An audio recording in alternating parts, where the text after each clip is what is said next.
അച്ഛാ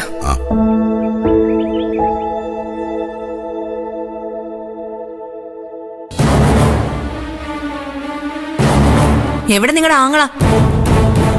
നീയല്ലേ ആങ്ങളയുടെ ഭാര്യ, നിനക്കറിയത്തില്ലേ? എനിക്കറിയാം.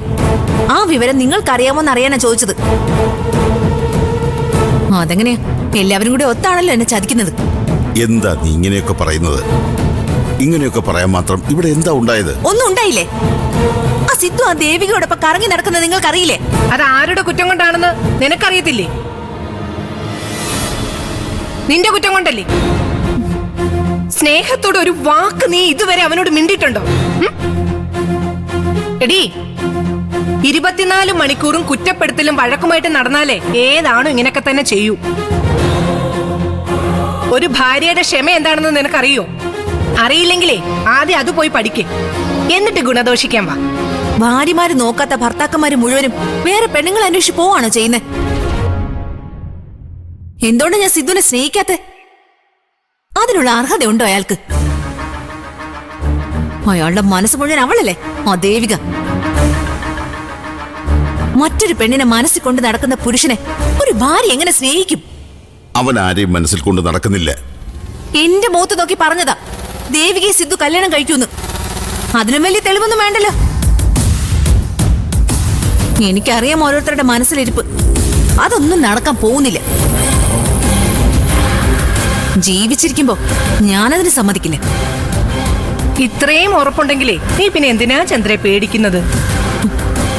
അവൻ ആരുടെ കൂടെ വേണേലും നടന്നോട്ടെ, അതിന് നിനക്കെന്നാ? അങ്ങനെ ഇപ്പൊ സൂഹിക്കണ്ട. സിദ്ധുവിനെ ഇഷ്ടമുണ്ടായിട്ടൊന്നുമല്ല ഞാൻ കല്യാണം കഴിച്ചത്. ഒരിക്കലും സിദ്ധു ദേവികയെ കല്യാണം കഴിക്കാതിരിക്കാൻ വേണ്ടിട്ടാ. ആ ലക്ഷ്യം ഞാൻ നേടി. ഇനി വേണ്ടത് എന്താണെന്ന് എനിക്കറിയാം. ഞാനത് ചെയ്യും.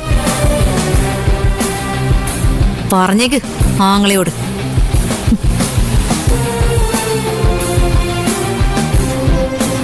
ശരിക്കും ഇവിടെ ഒരു മാനസികാരോഗ്യ കേന്ദ്രത്തിൽ കാണിക്കുക വേണ്ടത്.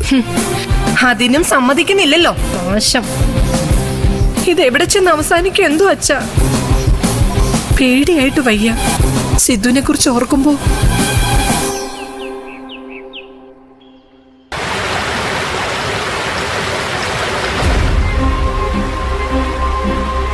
അപ്പൊ നമ്മൾ ഈ കാണുന്നതും അറിയുന്നതും ഒന്നുമല്ല ശരത്ത്. അവന് നമുക്കാർക്കും ഇതുവരെ മനസ്സിലാവാത്ത ഒരു മുഖം കൂടിയുണ്ട്. ഉണ്ട്. അത് മനസ്സിലാക്കിയ ആളാ തങ്കച്ചി. എങ്കിൽ പിന്നെന്തിനാ ഇനി കാത്തിരിക്കുന്നത്? ദേവികയെ കൊണ്ട് ആ പരാതി പ്രൊസീഡ് ചെയ്യുന്നതല്ലേ നല്ലത്? തങ്കച്ചി എത്ര കണ്ടങ്ങ് വിശ്വസിക്കാൻ പറ്റുന്നൊരു കൺഫ്യൂഷൻ ഉണ്ട് എനിക്ക്. പിന്നെ അത് മാത്രമല്ല എന്നെ അലട്ടുന്നത്. ദേവിക്ക് അങ്ങനെ ഒരു പരാതി കൊടുത്താൽ അത് കറങ്ങിത്തിരിഞ്ഞ് അവസാനം ഡോക്ടറുടെ അടുത്ത് വന്ന് നിൽക്കും. സുധിയേട്ടന്റെ മരണം അന്വേഷിച്ചാലുള്ള കുഴപ്പാ ഞാൻ പറഞ്ഞത്. അതാ ഞാനിന്ന് മടിക്കുന്നതും. എന്നെ ഓർത്ത് സിദ്ധു ഒന്നും ചെയ്യാതിരിക്കണ്ട. മനഃപൂർവ്വം ഒരു തെറ്റും ഞാൻ ചെയ്തിട്ടില്ല. അതുകൊണ്ട് തന്നെ എന്തു വന്നാലും എനിക്ക് പേടിയില്ല. എന്റെ യോഗം എന്താണോ അത് നടക്കും. അത് ഞാൻ തടഞ്ഞാലും നടക്കും, തടഞ്ഞില്ലെങ്കിലും നടക്കും. ആ ശരവണൻ എന്ന് പറയുന്നവനെ എങ്ങനെയെങ്കിലും നമുക്ക് കണ്ടുപിടിക്കണം. അവനെ കണ്ടുപിടിക്കാൻ പറ്റിയ ശരത്ത് ചെയ്തു കൂട്ടിയ സകല ക്രൈമുകൾക്കും നമുക്കൊരു തുമ്പുണ്ടാക്കാൻ പറ്റും. എന്നെ കാണാൻ വന്നതാ ശരവണൻ. ആശുപത്രി വെച്ച് കണ്ടപ്പോ എന്നോടെന്തോ പറയാനുണ്ടെന്ന് പറഞ്ഞിരുന്നു. കേൾക്കാൻ ഞാൻ കൂട്ടാക്കിയില്ല. അപ്പോഴത്തെ സാഹചര്യം അതായിരുന്നു. അതെന്റെ ബുദ്ധിമോശം. ഇനിയിപ്പോ എവിടെ ചെന്ന് അന്വേഷിക്കാനാ? അവനാണ് കൂട്ടുപ്രതി. അവനെ കിട്ടിയാ നമ്മൾ രക്ഷപ്പെട്ടു. അവനെ ആശുപത്രിയിൽ നിന്ന് ബലമായി പിടിച്ചുകൊണ്ട് പോയത് ശരത്ത് തന്നെയാ. ശരത്തിനെ പോലൊരു ക്രിമിനൽ അവനെ എന്തും ചെയ്യും. എവിടെയെങ്കിലും രഹസ്യമായി പാർപ്പിച്ചാലും മതിയല്ലോ ഡോക്ടർ. എന്തായാലും ഞാൻ ആ വഴിക്ക് അന്വേഷിക്കാൻ പോവാ. ചിലപ്പോ അവനെ കണ്ടു കിട്ടിയാലോ. എന്റെ എന്ത് സഹായം വേണേലും ചോദിക്കാം, ഞാൻ ചെയ്യാം.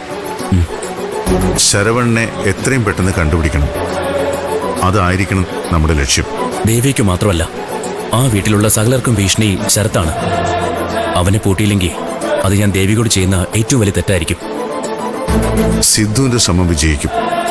അത് കാലത്തിന്റെ ആവശ്യം. ഞാനിന്ന് അങ്ങോട്ട്